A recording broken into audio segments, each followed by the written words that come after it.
Yo, yo, yo, happy Friday. So, Friday. so, So what? so how was your week from 1 to 99? What, have you missed me already? I did. Last time we actually did this, we were together in Cyprus, isn't it? At the Reflect Festival. I Feels was like going to say a that's life like ago. it's only 2 weeks ago. I know, it feels like a lifetime. Heavy, Not gonna heavy. lie. Every time I'm detached from West, it's like a lifetime. It's like it happens in dog years, It's like 2 weeks, but when it was like 3 months. At least you've recovered. How you guys been doing? How was your week? Good, man. Heavy, hectic. Some positive news, like all things happening in the background, which is hella good. Like I'm just Yeah. waiting for a signature, and then Are you not allowed to announce this big thing then, Wes? Not yet. not yet. Almost like our guest almost announced herself this morning. And earlier in chat as well, like 2 weeks ago, she was like, "Yeah, can't wait to be on." I was like, "Yo, come on." But anyway, all positive. Yeah. What about you, Martin? Yeah, mental. It's been a mental May. Like it's event season here in Cyprus. I was invited to speak and participate in lots of them. There were like 8 events in just 1 month, and it's too much. I love events. I love meeting people. I love seeing people in real life. But 8 is probably 7 too many. You see, you see everyone in the chat buying shots. Have you looked? It's class. What's up, Lena? What's up, Megan? Mark? Yes. Ian, how's it going? My people is here. Ava, it's the usual crew. Ash, what about your week, man? Like, Yeah. off the radar. You've got lots of things to tell. And last 2 weeks have been up and down, as in like loads of good things and loads of things that have not gone quite to plan. But yeah, it's ended in a good place, but still lots to do. So you're not just going to officially tell everyone what you're doing, or not? No, I have already, haven't I? I thought I did that. No, not verbally. You haven't. Oh, quite cryptic, to be honest. Yeah, so I think everyone knows. I've started a new company, but I started 3 months ago. We've been working on loads of things, building podcast studios, still in the personal branding space, building a team that's gone from 2 or 3 people to like over, I think it's about 17 hires now. Some great people have joined us. A creative director that's worked on loads of great music videos. Someone from Adidas, loads of AI stuff we're doing. So there's so much going on, and honestly, like every day there's something to catch up on. So, but so yeah, it's all good. I feel like we're almost there. Like with a lot of the stuff that we're releasing. So, Martin, did you notice that he didn't say me or you in any of that? He doesn't give a fucking shit anymore, isn't it? Yeah. It's just I swear. Oh shit, I swear it again. Oh, it's too early for swearing. YouTube is all right. We're down. Threshold. And the worst thing about all of this is that I miss you two guys. You didn't let me finish. I don't even fucking hear from you, man. Like literally. When I saw you in Cyprus sunning it. Don't be jelly. Don't be jelly, guys. Slow down 1 second. We have a lot of people that came here for many times in a row. But there is also new people. There is someone from Uppsala. Is that Finland? Isn't it? Yeah, cold up there. You know what? There's a lot of people joined today. So tell them what it's about then, Martin. What is the water cooler? The water cooler is a series of raw, candid, usually over alcohol conversation with amazing secret guests in the realm of business, marketing, life, coaching, culture, and we had terrific people every single time. And here's the spin: the guest is always secret until the last minute. You don't know who you get, but you would know. It's awesome. And they're live, they're raw. Yeah, there is a bit of swearing, there is a bit of alcohol, but there is lots of good content in there. You can find us on YouTube for the past live shows, but most of it happens right now on LinkedIn. So subscribe, tell a friend, tell your mom, stay with us. And And there's a lot of this because that's yeah. you got to get used to that with us. Yeah. There is a lot of roasting, and actually, this is the first show in the world where actually our viewers roast the presenters, which is I love it. It's like Yeah. it's a big brotherhood. And I got it in the behind the scenes from the guest as well. So Did you? a good one. Ash, take us Come home. on, bro. Let's go. Let's get into it. Okay, so what are we talking about today? We're talking about brand communication. So it's a brand talk still, but specifically around messaging. And this is going to be a good one because it's like a lot of us know that a lot of messaging and copy out there does suck, but more importantly, like what can you do about it? And today that's why we've got our messaging expert and founder of a messaging consultancy. She helps B2B tech and SaaS companies achieve message market fit, and we'll get into what that is, so they can cut through the noise, market more effectively, and sell more, which is what we all want to do ultimately. She's got over a decade working in localization and global comms. She is a master of making language work for you, not against you. Please welcome the founder of Lion Words, the amazing Diane Wiredu. Hey, here she is. Let's go. Is that your welcome Hey. track? Welcome to the show. Welcome to the Watercooler. Thanks for having me, guys. I wanted a bit of a, I don't know, like a drum roll. Go on, do it again. Ash, Go on, do it again. Do it again. Take her out. Take her out. Please, take her out. Take her out and let's do it again. Thank you, guys. Thanks for having me. No, Really it's good to have you here. So let's you know what, let's get straight into it. Tell us a little bit more about how you got into what you're doing now, like when you fell in love with words and messaging and copy. Oh, wow. I love that. We're going deep. Let's take it back into time. All right. Where did it begin? So I can do the long version or the short version. I'm going to try and do the long, but like rapid. So I have taken a bit of an interesting route, I guess, into messaging. I work with B2B tech and SaaS companies, but I do not have a tech background at all. My background is actually in kind of language and linguistics, right? So I think ever since a young age, I've always been, fascinated by language. I speak 4 or 5, depending if it's a good day or a bad day. And I've also just been fascinated by like the power of words and the impact of communication and storytelling. And so before kind of getting into the world of copy and messaging, I actually worked in the translation and localization industry for a long time. Did a bit of a pandemic pivot, maybe like many people did. And yeah, I love it because I get to sort of use my powers, I guess, for good, helping companies, better explain what the hell it is they do, why anyone should care, why it matters.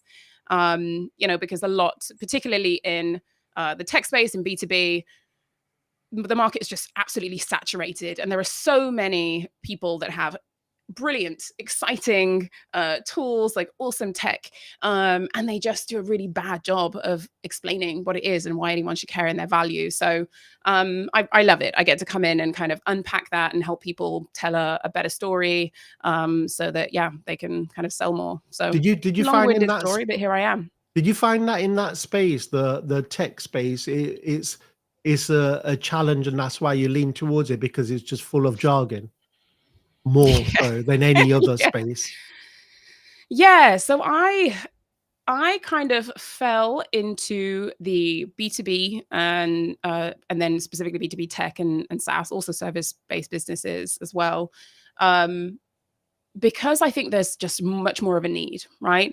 I think that B2C for a much longer time has been doing a better job of kind of unpacking the emotional side of how people buy. And I feel that B2B is a little bit behind the times, needs a little bit of help. And the other side of it, like I said, is that, particularly when you're kind of earlier stage or growth stage, startups and companies, a lot of tech companies that, the founders are technical people, right? Yeah. And so you build this thing because you're solving a problem. You've seen a problem in the market. You solve it. You know everything about it.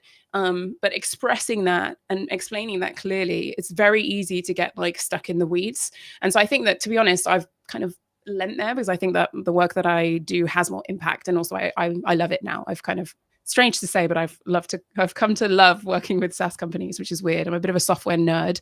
I know you have a lot of more creatives perhaps in the room and B2C people, but I nerd out on software. Well, Martin's half and half. Quite sad. Martin's half and half at his agency. Yeah, I was just viciously nodding because I think it's exactly what I do for a living as well. It's just taking complex proposition for people that usually build in the tech space for themselves, and they make the mistake to talk like themselves. And Right. I always say, unless your consumer is another CTO, then you gotta work up your messaging. And yeah, in your experience, why do you think it's so hard for these people to be able to communicate? I mean, everyone went to school. We all know how to use a vocabulary and a keyboard, right? So why are they not able to, create messaging that converts? I think we have to start by giving people a bit of grace, right? Like, I know it might seem like I'm sitting on the fence here, but it's very easy to come on and bash people and be like, oh, there we go. The people have started honking horns already. It's all right, we can hear it. Oh, okay. So I think that, it's messaging is hard because it is hard, right? So it's one of those things of sort of deceptively simple, but hard. When you are close to something, when you are in the trenches, right? It's like you're inside the jar, and when you're inside the jar, you can't see the label. And so, I work with marketers, heads of marketing, sales, founders who know their product or their service inside out, right? They live it and they breathe it. And I can ask them anything about it and they know, the impact that it has. But when it comes to actually simplifying that and explaining that, they suffer from the curse of knowledge. Like I think we all do. If I speak to, if there's any brand people or copywriters or strategists in the room, like writing about yourself, or like, has anyone ever tried to write their own website copy? Like you want to hire someone because it's really hard to know how do we structure it? How do we prioritize this message? What do we focus on? So I definitely would start by just, a little bit of grace that it is quite hard sometimes to kind of pull yourself out. And I also think that that's where having someone come in and bring a bit of perspective does help. Like it's one of the things that me coming in as someone external into a company, I bring that outside perspective where I can see things much clearly and I can straight away go like call BS on stuff and be like, what's going on? That doesn't make sense. And you kind of fall into bad habits. So I think that's definitely the first thing, right? And I think that that's like the big undercurrent for everything. And then beyond that, I think it's just also the process, messaging has been, I think it's gone through a little bit of a renaissance recently. So everyone's talking about messaging, but people are getting mixed up between messaging and copy. And, it's never been easier to jump into ChatGPT and say, write a positioning statement for me based on, your database of data. So I'm going to sound like everyone else. So, the barrier to entry also seems like it's going down, but it's much harder to take a step back and really like focus on your customers and the product. I love that. I guess from your point of view, I've seen this a lot. Like your first point about it's hard to read the label from inside the jar, and then the second point of well, actually, even before that, you mentioned that the technical jargon, and I don't think it's just the tech space. I think it's pretty much everyone, and especially when you are writing copy for yourself, even if you know copy well, is that you're kind of trying to say everything all at once, right? Do you feel like there is that in the B2B space where they are trying to say everything all at once, and then for that reason it becomes clutter and confusing? 100%. I see this over and over and over again. And I have named this syndrome overstuffed syndrome, right? And I like to think, when you go to an all-you-can-eat buffet, right? If you are anything like me, like a glutton, you go there and you're like, no, I'll just focus on a few things. I'll just stay in like the Chinese section, and then I won't. And then what you don't do that. You go and you like put some fries and some spring rolls, and then you put some bolognese, and you just mix everything up, and you end up with this overflowing plate, right, of things that don't work together. And obviously, it's never like, when has an all-you-can-eat buffet been the best meal of your life? Like, never, right? The best meal of your life is a specific niche restaurant that you go to, that they do one thing well. And I think that, messaging often is a little bit like that, right? We want to say too many things, and it's really hard for customers, for prospects, and for buyers to understand what we're all about when we're just like shoving message after message and after message down their throats. We want to, particularly, like, obviously, all of my examples and experiences are with tech, but you want to say that you are the fastest, but then we also have to mention security, but we also have to mention compliance, but then we also, it's just, you throw them all in, and so what a lot of companies, and particularly in the tech space, they end up with is like messaging bloat, right? And so you talk about too many things, and someone lands on a website or engages with some type of marketing asset, and maybe they get, the information that they need, and then they go away, and what do they remember? Nothing, right? Because you haven't kind of streamlined and you haven't honed in on like a key specific message.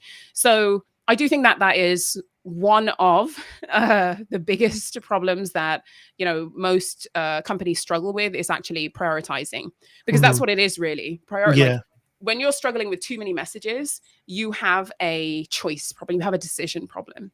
You have a problem with, you've got to kind of put a stake in the ground, and you have to stand for something. And that's really hard, because it does mean giving up something else. And it means saying, hey, these are the key messages that we're going to prioritize to get their prospects' foot in the door, right? Particularly, a lot of the work that I do with companies is that first layer, that top level company messaging, which is the foundation, and then we build on that and translate that into copy on the website. But when you go to a website, you have a short amount of time to work your way through like the first key questions. When people land, they want to know, what do you do? Who for? How will it help me? Have you done it before? How does it work?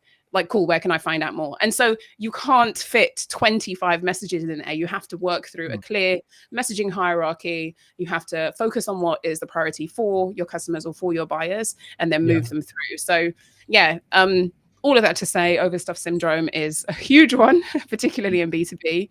But it just requires a little bit of dedication, of cutting. And on that note, because you mentioned copywriting or copy and messaging quite a lot, and for people out there that's kind of new to all of this, that could be seen as like copywriters jargon as well. So can you break down the difference between those two things?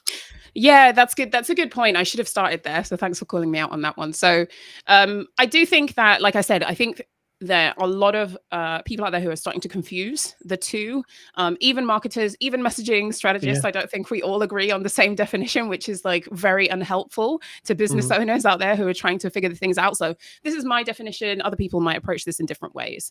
If I was going to boil this down to the simplest essence, I would say that messaging is what you say, and then copywriting is how you say that, right? So a lot of people confuse the two, but messaging is really all about identifying the most important things about your product, about your company, or your solution, and why that matters to your audience. So essentially, it's like, how do we translate your positioning in the market? What are those key messages that we need to share with your market and with your buyers and prospects, so that they can understand the value of your product, right? So strong, effective messaging builds on your unique positioning in the market, builds on your mission and your values and what you stand for as a brand, and importantly, it really explains the value that you deliver for your customers. Then copy is like, how do we take that message and shape that for different channels and say that in different ways. So hopefully that clarifies my approach to messaging. Yeah, it does. And then before Ash steals another question of mine, because that was mine. Was it? I didn't realize. Sorry. Easy boys. It's still early in the day. Come on. And so, like, just leaning back into the last conversation, you talked about how you kind of take your clients through this journey of boiling it down to like one single message, like without giving too much away. Like, how does that process work in you? In a nutshell, yeah. So it's my process, and my approach to messaging is very customer focused, because I believe that you can't come up with strong, resonant, customer-facing messaging just in a boardroom or a workshop. Unfortunately, sorry if that ruffles any feathers, but I don't think that you can. I think you can do the discovery. I think you can unpack ideas, but I don't think you can just come up with that messaging. And so my process to messaging, it involves a lot of like research and discovery. It involves going out, actually speaking to customers, like getting on the phone and Zoom calls and interviewing them, doing surveys, reviewing sales calls and gong recordings and all of that lovely stuff, to kind of unpack our hypothesis and kind of help us figure out if we're saying the right thing, if we should be shifting, if what we're talking about actually resonates. So that's a big kind of piece of my process, I'd say. But if we kind of go from like start to finish, I kind of talk about my process like a 4-step process. So I have like the RAW framework, which is ROAR for Lion words. And so first step is research and discovery.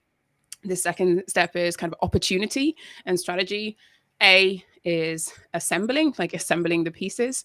And R is like review and validation. So I go through those 4 steps. But I would say that probably over 60 to 70% of the work happens in like that first like research and discovery, because understanding what's working and what's not, understanding your customer, obviously, really understanding them, their needs, their desires, their jobs to be done, the challenges, the things that they're trying to achieve or they're trying to solve with your product is like half of the battle. Also, as part of that research and discovery, understanding your market and the environment as well, right? So actually doing competitive messaging analysis, not looking at competitors to copy, but to know what is the space in which we're operating, right? Maybe we're saying the exact same thing. Maybe there's some white space that we can lean into there as well. And then kind of all of those other phases kind of fall out of that, and kind of it's like once we've done a lot of the research and once we started prioritizing themes and picking out ideas, it becomes a lot easier to realize where we should hone in on to prioritize messages. So I know that was a bit high level, but that's how I approach messaging for sure. I think it all has to, it starts and ends with the customer. It's high level, but it shows that there is an intentional process, and that's brilliant, because that's kind of what we do in our kind of brand strategy workshops. It's like the problem with most companies and a lot of even marketers is that they stop becoming marketers when they join a company. And the point being is that you start thinking about what you're trying to sell versus actually what the customer wants. So you're less customer oriented. And it's refreshing to hear that you actually listen and speak to the customer first, like a true strategist should. And then the point that you made about the opportunity, the second stage in that RAW framework, is the opportunity is like that white space. Like you're listening, but you're actually seeing what's underserved as well, like the voices that aren't heard.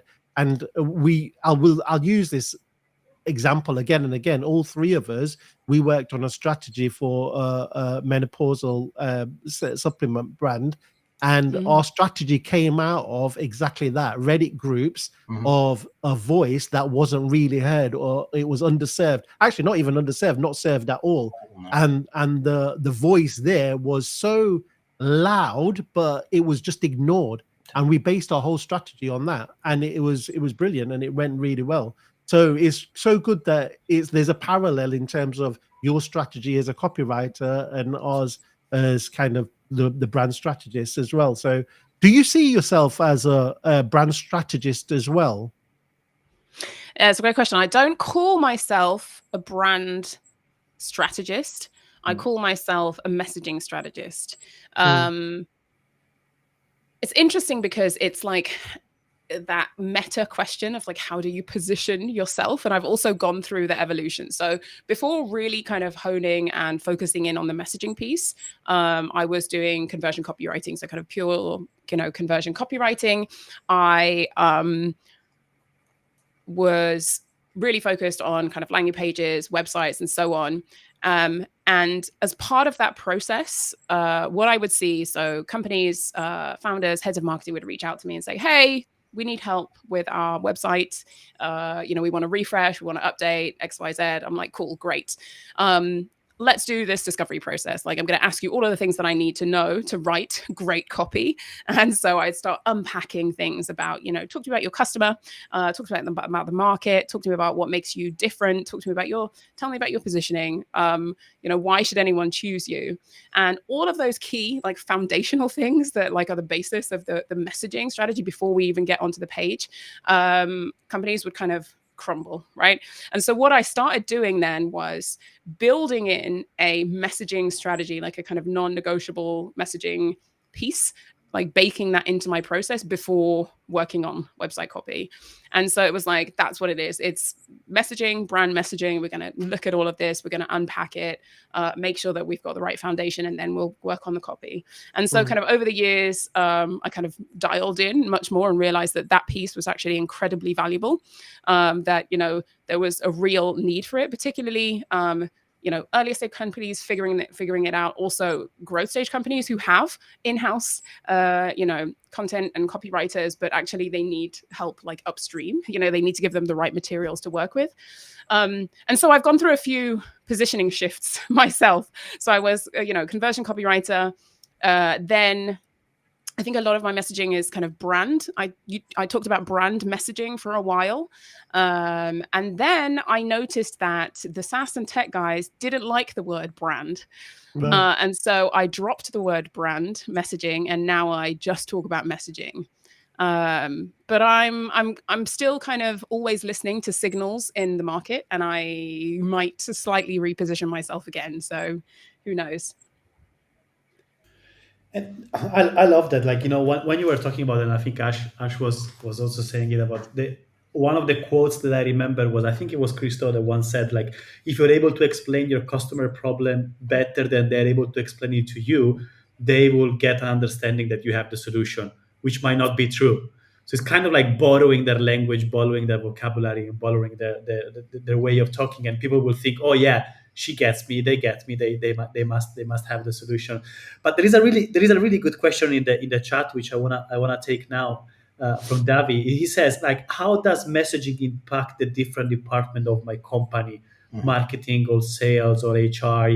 And again, here we're blurring the line between brand strategy and messaging strategy. But like, how does it work across the whole organization, I guess? It's a great question, and it's a tricky one. It's a tricky one to answer, because I think that companies focus on this and come at this from different lenses and different perspectives, right?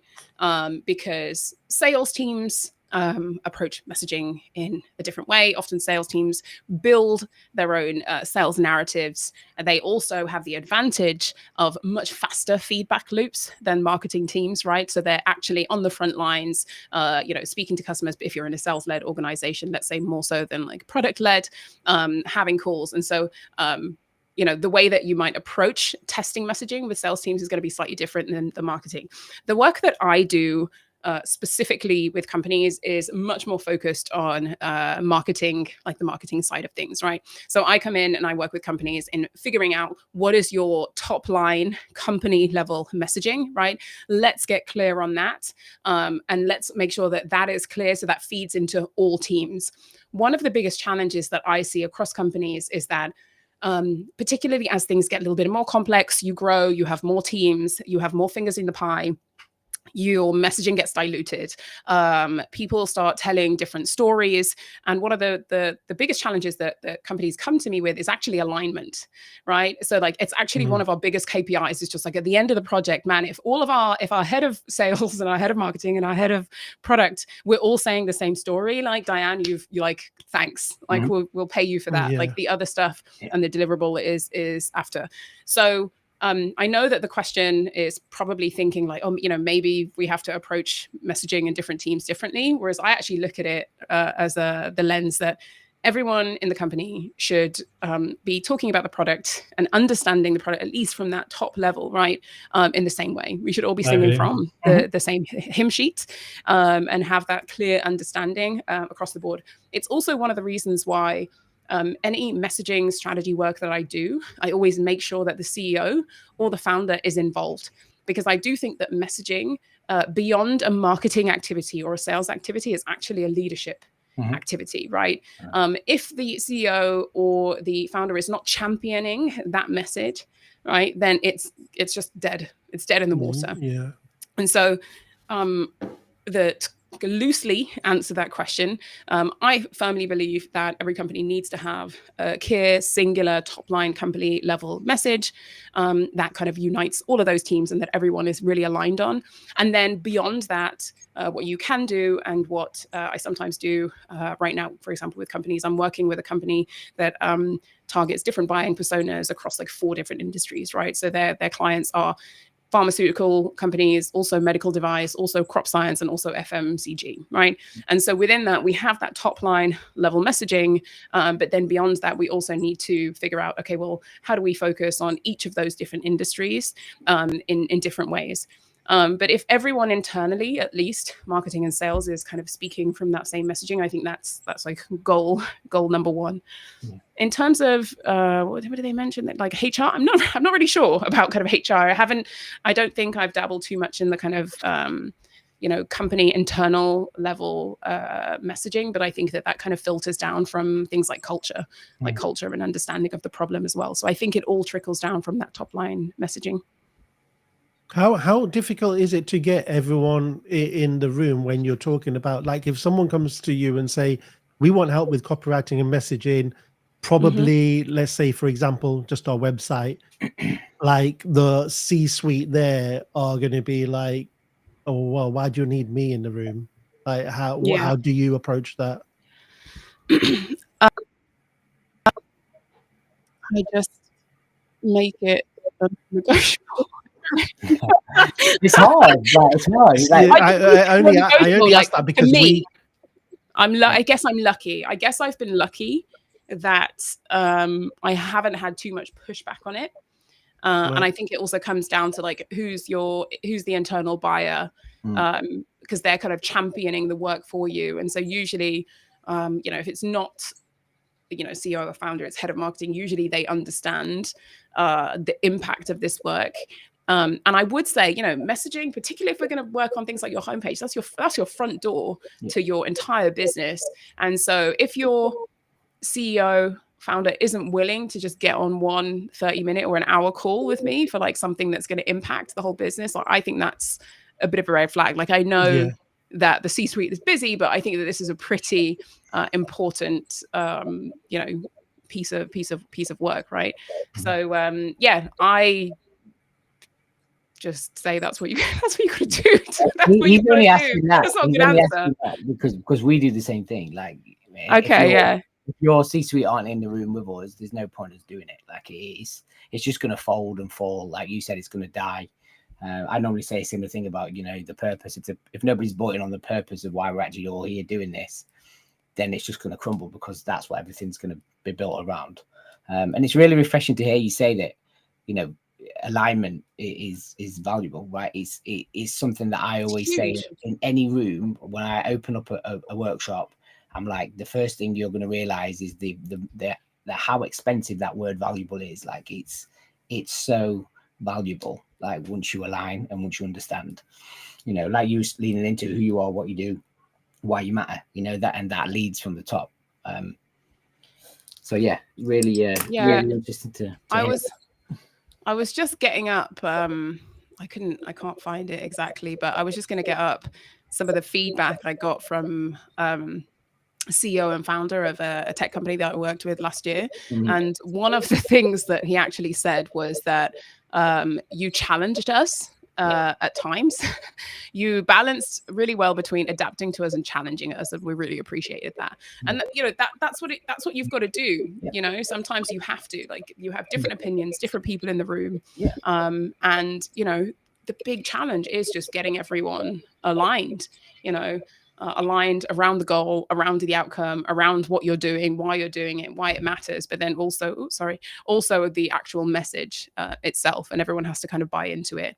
But also, that's also why, going back to the research piece, I also do think that that's why having a customer focused and customer led approach to messaging is so important, because then it's not like, this is what I believe, let's buy into that. No, what I'm actually doing is saying, this is what we found. This is what the research says. This is what the data is showing. And so I think that this is what we should do, so that, your messaging resonates with your buyers. And so it's a lot easier to get buy-in that way as well. Yeah, it's interesting because sometimes you kind of have an assumption that will be the route that you should go. You kind of feel it, you smell it, even very early sometimes in the project when we're working with Western Ash, we kind of, we should probably do X, Y, Z. We kind of feel it so early. It's a gut feeling. We've been doing this for 15, 17 years. But then you have to back it up with some data, so you can also sell it across the organization, isn't it? Like, CFO needs to get it, the CTO needs to get it, so everyone needs to be on board.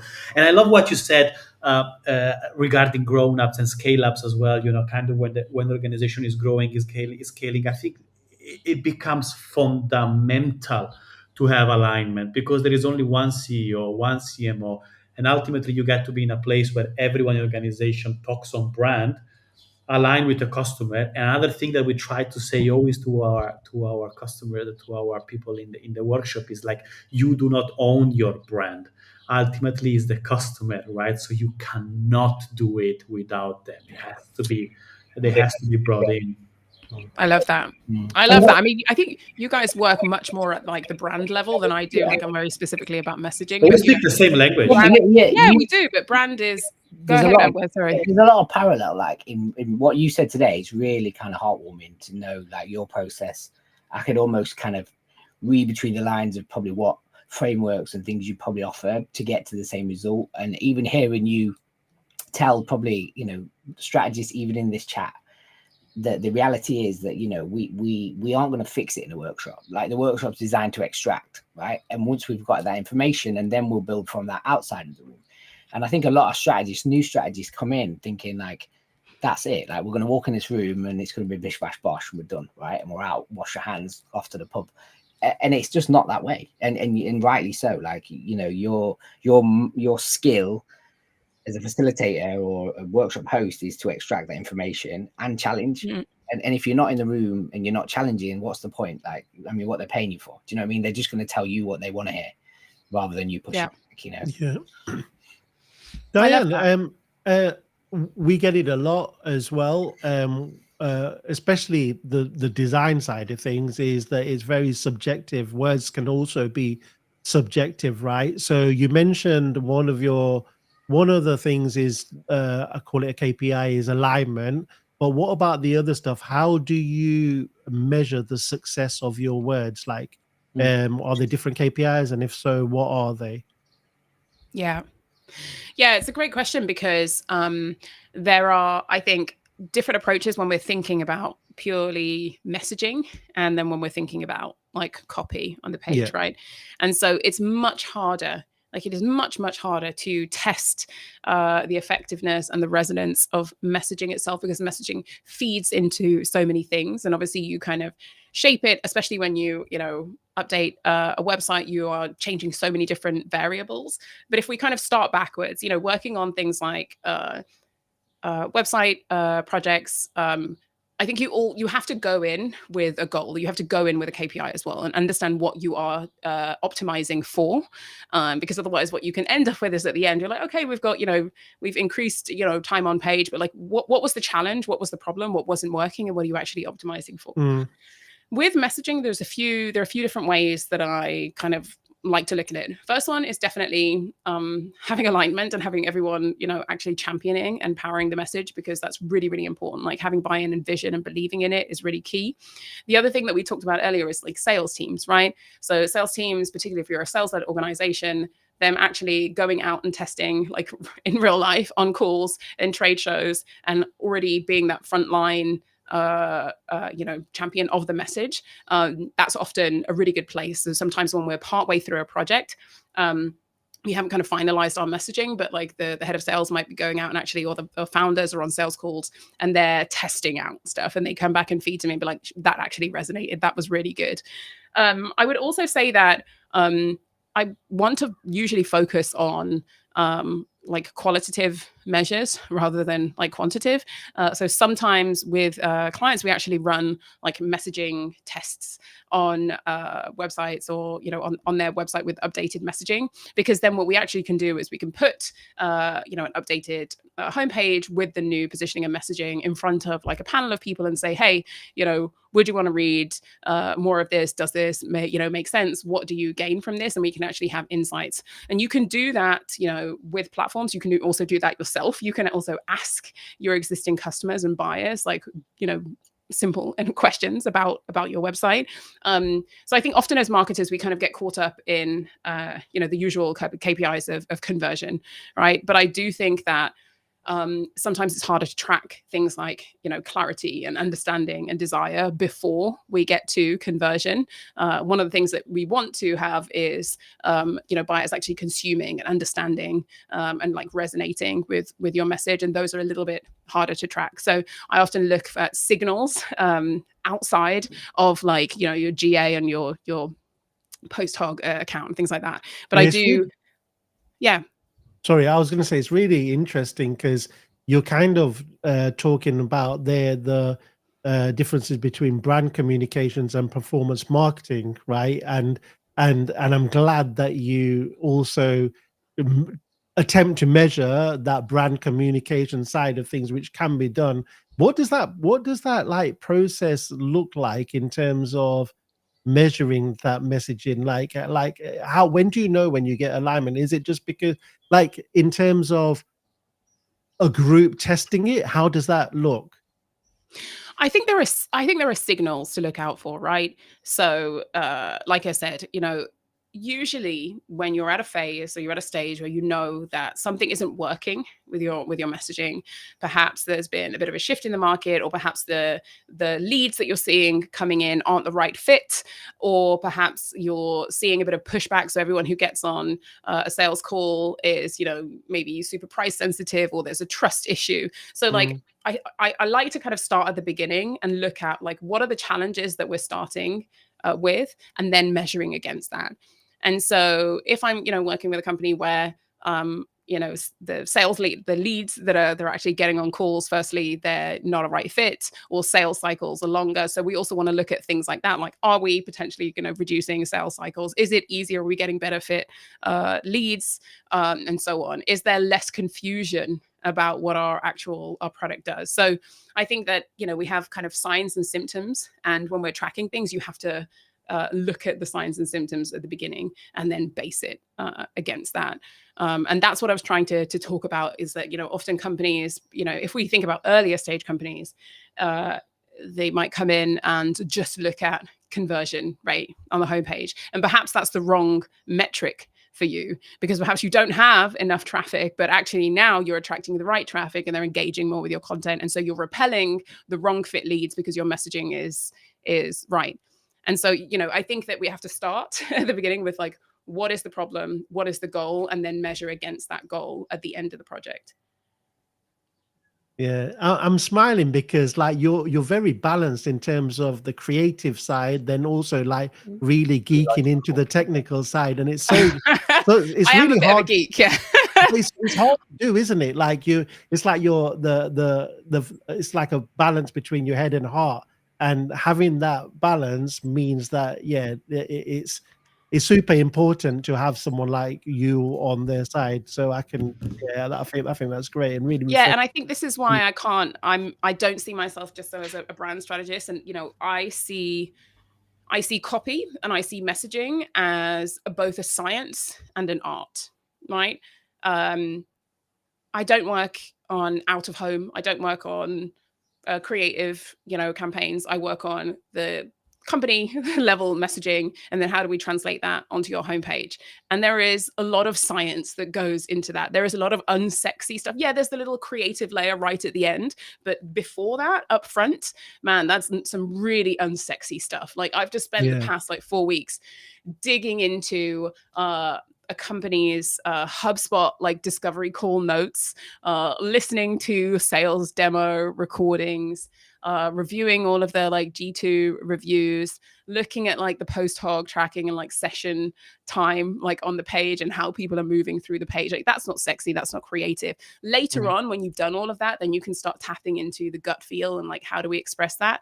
But I do take quite a, I hate what I'm about to say, which is like data driven, because I don't think it's not driven and like data informed, whatever, right? I think that, sitting in the data is important, but then having that balance between, okay, now you've understood all of that, take a step back. And like you said, sometimes you do then have to follow your gut and you have to make a decision. So having that balance is key. And I've got that wrong a few times, I've got that wrong. I've gone way too deep into like the research says this and like just forgot that I actually have like a brain and can come up with stuff myself. And so it's been a bit of a full circle moment where now I'm a little bit more comfortable, like, yeah, okay, let's do the data and the research, but then allow yourself to take a step back and see what comes up.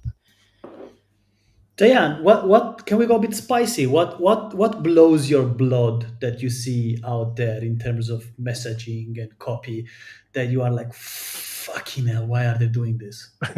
So is there some toxic trend or something out there? All right. I don't think, all right, this is probably terrible, but I don't think that any of my like hot takes, I think any of them are hot takes. I just think they're like common sense takes. I don't think I'm that of a spicy person. Things that I see that drive me crazy, rolling headlines, like a headline where it's like welcome to, and then there's one word that just alternates and rolls and like changes. This like is terrible. If you're watching this and you have one, remove it from your website. They are terrible. For many reasons, and I will tell you right now. One, it means that you haven't put any stake in the ground. It means that you have not made a decision as to what that key message is that you actually want to present to people when they land on your website. So you're trying to say, like, we do a million different things. So, stop sitting on the fence. And it's also terrible UX experience, because let's say I open up your website and I can't even can you give me an example, Martin, of like a company that has this, like a rolling. I know what you mean. I think we help. No, it's normally PR agencies, because they try and do everything, and it's like we do this and that. I was gonna say we help tech companies with blank. Automation. All right. Content, innovation, strategy. Exactly. Cool. So then imagine I open up your website and then I'm here, I'm just pouring myself a beer. And when I look, there's one message, and I look away and I look back and there's another message. So you're just saying, like, you've got no control over your narrative. You're putting all of the onus onto the prospect to decide and just land in the right moment and take the right message away. So that's a terrible. I see what you mean. Yeah. What else? There was another one. Go on, Ash. There was another one as well. I saw one of your posts, the Duolingo one. Not specifically about the company. Bastard! I told you. He's stealing Wes's questions. Then his questions. He's stealing my follow-up. What, was that your question as well? Yeah. Fuck you, Ash. I didn't know that. Honestly, didn't know that. You just watched the back channel here. Was chatting. No, I didn't. Honestly, what did you? I honestly didn't see that. But anyway, it's a great question from me. Yeah. Okay. This one, a lot of people disagree with me. Always bad. A lot of people disagree with me on this. So I did write a post recently.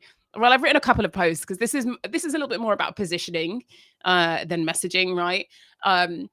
One of the things that I hate and that I think is really a red flag and a terrible example of lazy positioning is using we're the X of Y, or we're like X for Y, right?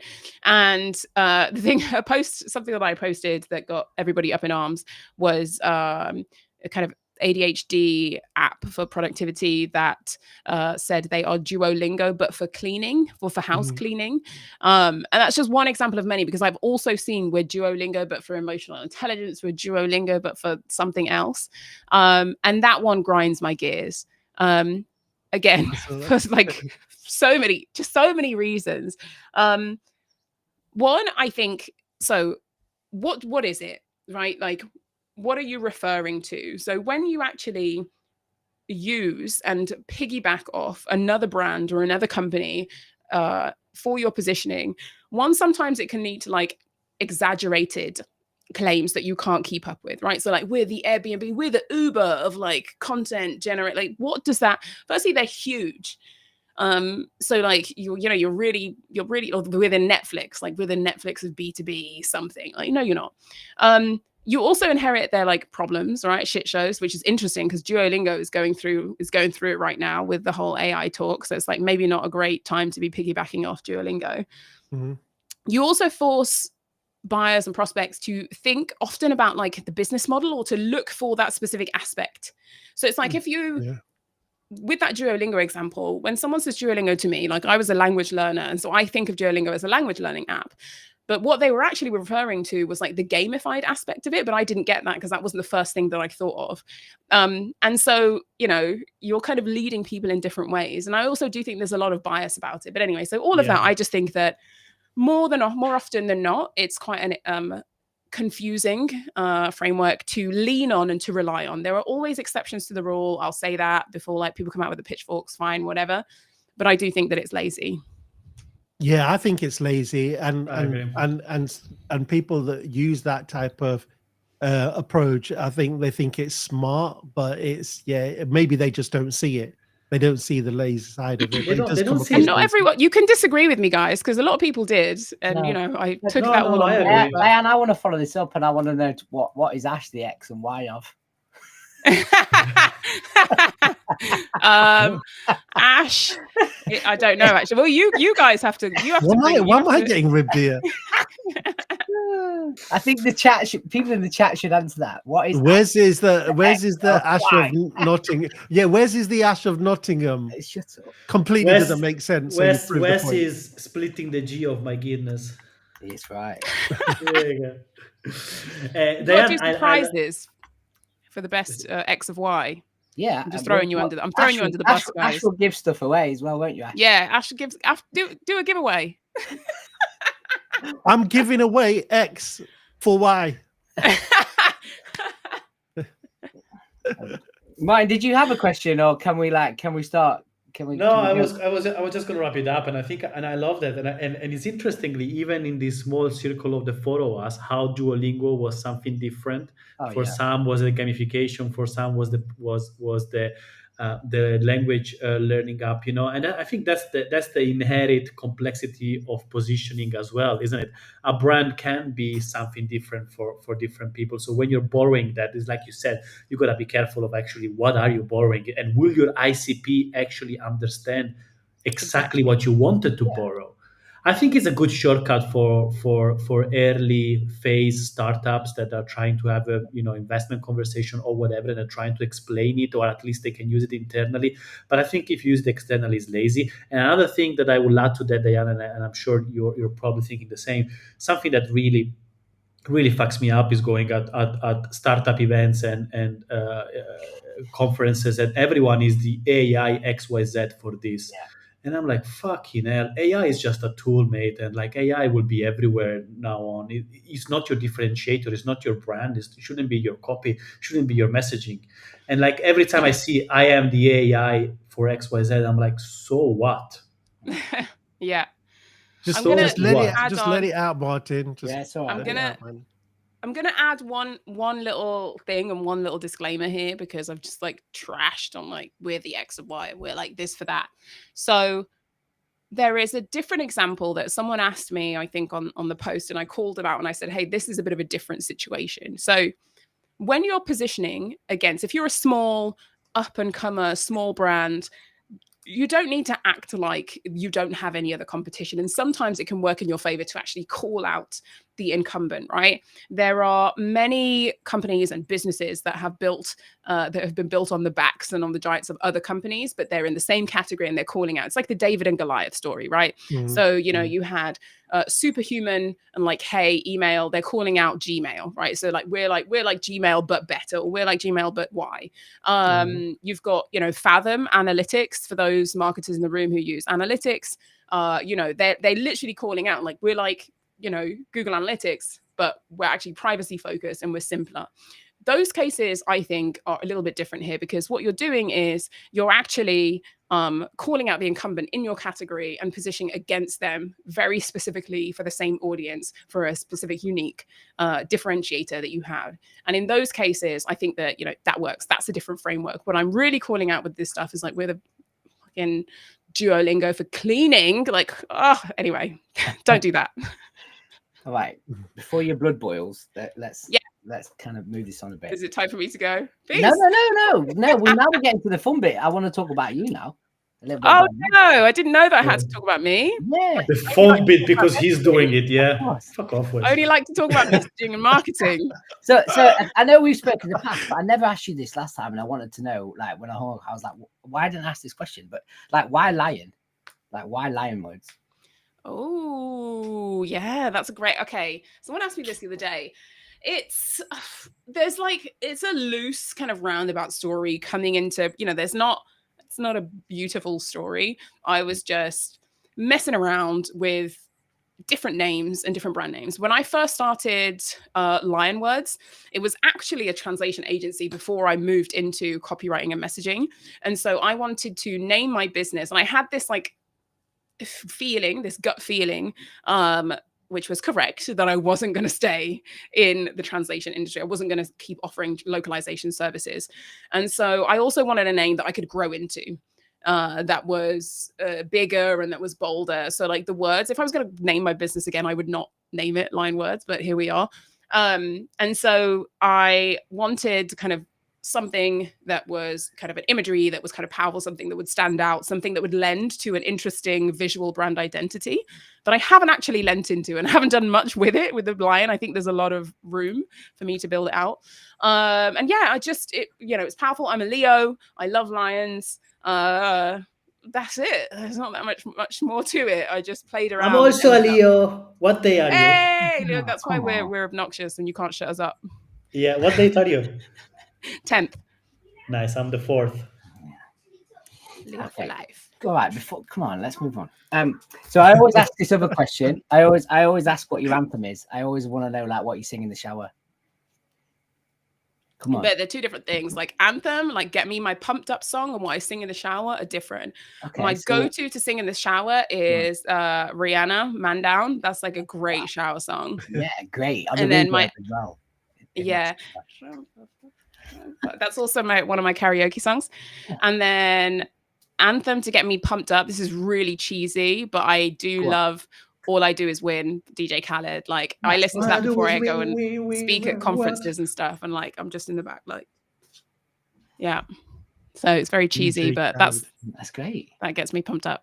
And then I've got a bit of a side one here. It's like if you had a superpower, or you wanted to have a superpower, what would it be? I would like to speak every single language on the planet. Even like Yorkshire. That's not a language, it's a dialect, mate. Yorkshire. Hey up, Chuck. I can speak it, to be honest. All right, yeah. Have you seen that? Have you seen just on that note that the Google recent release on the Meets like real live translation? So when you're speaking, someone, so you're speaking, and then that other person in real time hears another language or whatever language. That's a cheating thing. Funny how you know that. Is that because people need to understand you?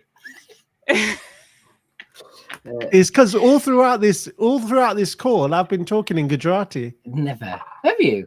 Yeah, you're just hearing me in English. Yeah, and I can sing a couple of Gujarati songs. I won't. Don't call me out live though. Now I need to hear them. And lastly, like, what do you do outside of words? Come on. What do I do? Tell the I world- am tell the world. either in the CrossFit gym lifting weights as heavy as possible, or I'm drinking wine. Nothing in between. It's like In between. Or going on walks, like in the mountains. Is that by the walking beach. walking to the CrossFit and walking to the bar? Yeah, weekends. Start the day with CrossFit, end the day with a glass of wine, and then weekends are trying to get out in nature. That's it. I'm a simple and then gal. lastly, like this is Ash's question. Have you got a question for us? Ash loves this part. Ash loves this question. He loves it. Ooh, I should do. What is the hardest part about navigating oh god, I'm just shaking the whole office. The three of you like working Wes. together. So We've like had this- I navigating. think we had this last week, didn't we? Yeah, Wes. Similar Wes, one. Oh, Wes damn. after I'm not Wes I'm not after 5 Negroni is the hardest thing. What? Did you hear that? Did you hear that, Diane? Oh, I hear Say that Ash again, is because done. I've just started playing something in my headphones and it's Wes after 5 Negroni is the hardest things of this trio. Yeah, it's really hard to navigate. Yeah. Like, it's really hard. I Yeah, think yeah. they're just using me as a cop out, mate. It's so yeah, Wes. I mean, it makes sense. I get why it. is that? No, Diane. In all honesty, there isn't anything hard. I think we all three of us we met each other at a different path on our lives at the right exact time. I think it would have been earlier or later. Would have been different, and it works because it works. It works because we don't try it. You know. So I think the hardest thing is probably that we don't get enough time to Yeah, I was going to say the hardest bit is time and getting together, but without in real life. Yeah, I think that's. And can I ask a follow-up one. question? Yeah, go for it. Asking my overtime. No, this was your time. Go for it.